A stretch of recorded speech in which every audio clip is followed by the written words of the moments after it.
On August 2008, 19-year-old Brandon Swanson left his home in Minnesota for what was supposed to be a very quick errand. He just needed to go down to the local grocery store and pick up some supplies for his mom, who had just had surgery.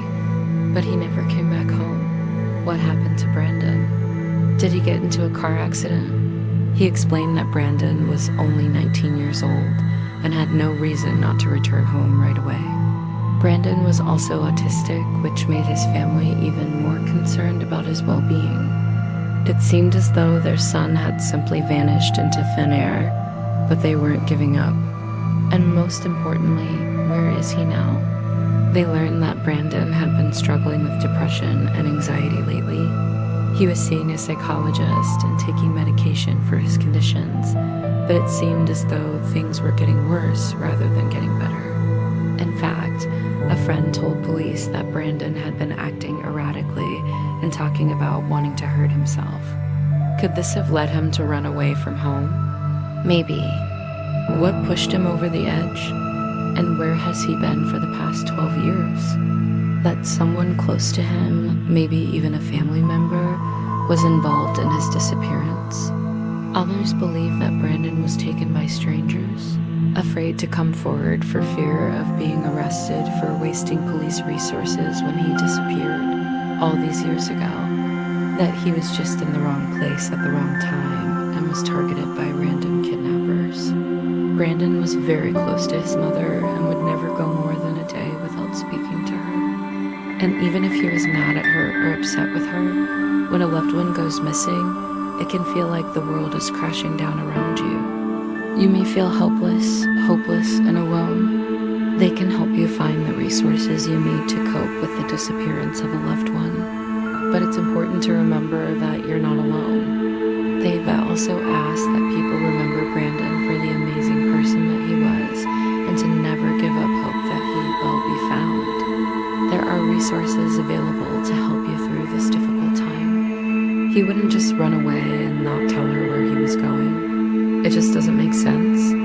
He was a kind, caring young man with a bright future ahead of him, and his disappearance has left a hole in the hearts of everyone who knew him. Let me know your thoughts in the comments below. And as always, thank you so much for watching. But it didn't explain why he didn't call his family or tell anyone where he was going. Despite numerous searches and investigations, his body has never been found, and no one knows for sure what happened to him. They have a private investigator working on the case, and they are still offering a reward for information leading to Brandon's whereabouts.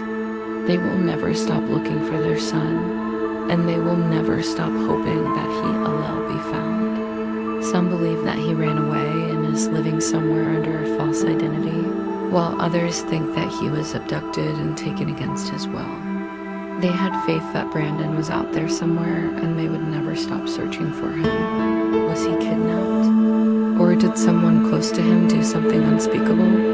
I'm your host, and you're watching this channel. And today we're answering the question, whatever happened to Brandon Swanson? Maybe Brandon's body is buried somewhere in a shallow grave, and the person who did this to him will never be caught.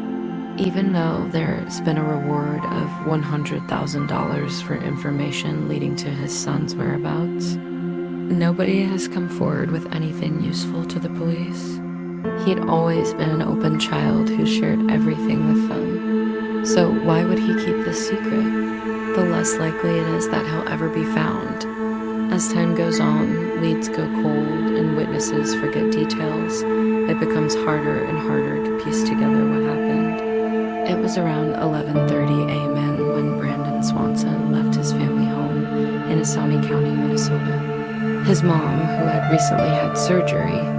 Authorities also discovered that Brandon had a history of running away from home whenever he was upset or overwhelmed. They spoke with Brandon's friends and family members in hopes of finding out what might have caused him to disappear. But everyone gave the same answer. There had been no big events in Brandon's life leading up to his disappearance. He wasn't being bullied at school. He wasn't having problems with his girlfriend. He wasn't failing any classes. There was no reason for him to run away from home. He would often stay out for days at a time, sleeping in parks or abandoned buildings until he calmed down and could think clearly again. But Brandon had always come back home eventually. This was nothing new, and while it worried his family, they knew he was safe and would eventually return home. That's why they didn't report him missing until he'd been gone for 5 hours. They thought he was just taking a long walk and would be home soon. They never imagined that this time would be different.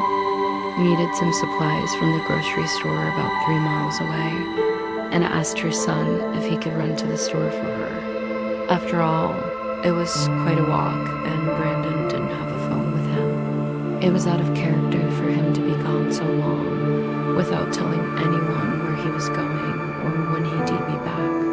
The family put up hundreds of missing person posters all over town, and they held a candlelight vigil in Brandon's honor. But it seemed like every lead they chased down turned into a dead end. They worked closely with the police, sharing every possible detail about Brandon's life in hopes that it would jog someone's memory. Maybe someone would have seen him. Maybe someone would know where he was.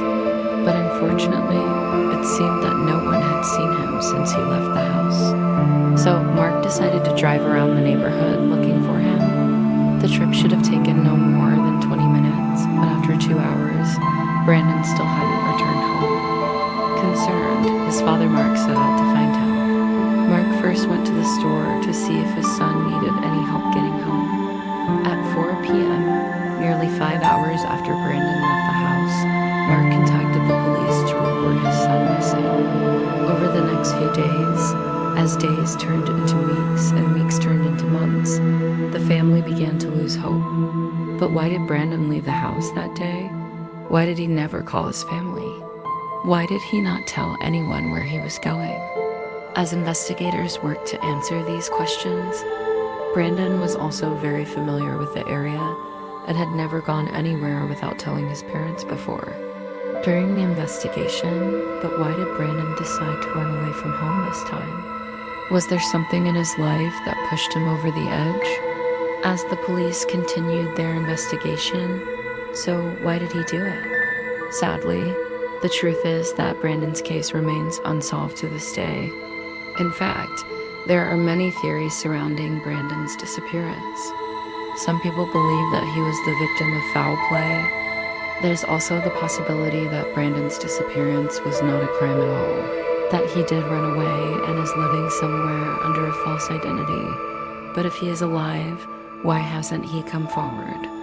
If he is hiding, why hasn't he contacted his family? Maybe he is dead. And what's most frustrating is that it seems like the longer Brandon is missing, but the family refuses to give up hope. This case is heartbreaking, and it's a reminder that even in the best of circumstances, disappearances can be devastating. If you or someone you know is missing, please reach out to the National Missing and Unidentified Persons System. Whatever happened to Brandon Swanson, he's missed every single day by his family and friends. The family has set up a foundation in Brandon's name to help other families who are dealing with a similar situation. So what do you think happened to Brandon? Do you think he's alive somewhere out there, or do you think he's dead?